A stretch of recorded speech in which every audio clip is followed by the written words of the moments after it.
Hoy os traigo una noticia importante para los amantes de los coches y de las skins en NTE.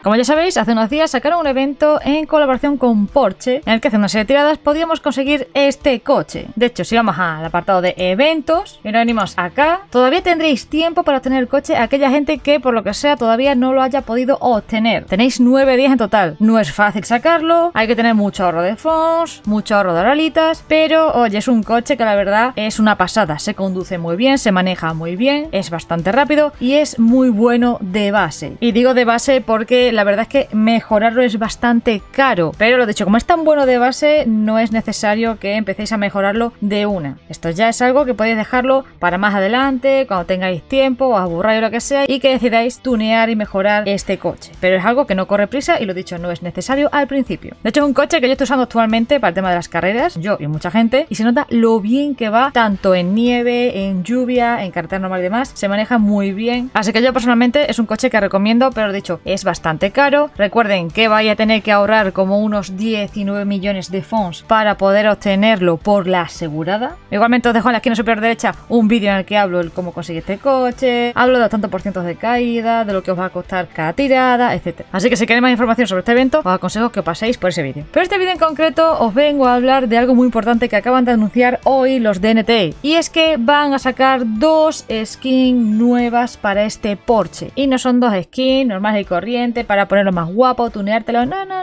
Son 2 skins de 2 personajes promocionales. El primero estaría inspirado en Lacrimosa y el segundo diseño estaría inspirado en Xingqiu, personaje que vamos a tener en la 1.2. Como estamos viendo, tenemos 2 maneras de obtener estas skins. O pagamos 980 de Cristafisura, que se compraría con dinero real, ahí en pantalla tenéis los precios, o directamente podríamos llegar a pagar 3 millones de fondos para obtener cada skin. 3 millones de fondos que no estaría nada mal. Si nos vamos a la tienda de moda y nos vamos al apartado de aspecto de vehículos, aquí tenemos otras skins pues que valen esos 2 millones, 3 millones, 5 millones. Y como podemos ver, skins así de coches más caros pues suelen costar eso, 5 millones, 2 millones. Entonces veo bastante bien que estas 2 skins, que son para el nuevo Porsche, cuesten 3 millones de fondos cada uno. Lo veo bastante bien de precio. Y lo bueno es que estas skins van a estar permanentemente, no van a estar por tiempo limitado, con lo cual podéis ir ahorrando poquito a poco y obtenerlas más de futuro. Y esto se implementaría con la llegada de la 1.2 el 8 de julio. Así que una vez ya que entremos en la nueva actualización, implementarán aquí en esta tienda estos 2 nuevos outfits que podremos comprar, lo dicho, por 3 millones cada uno. Pero dicho, estas skins son compatibles y están hechas para este coche, con lo cual si tenéis este coche, pues no os recomiendo obtener esas skins así de primeras, ¿vale? Así que esto seguramente es porque este coche lo van a volver a poner más adelante. Igualmente hay un concesionario de Porsche y seguramente pues este coche pase a estar en ese concesionario y pues valdrá cierta cantidad de fondos. No me extrañaría que por ejemplo valiera 19 millones, que es lo que ha costado a mucha gente, porque a mucha gente le ha salido por el asegurado, que eran esos 19 millones de fondos. Así que dejen por los comentarios si tienen al final el Porsche, si lo consiguieron con el tema del evento y a por cuál de las skins tienen pensado ir. Muchas gracias por verlo, salgan a pasar y nos vemos próximamente con más cositas. Chao, chao.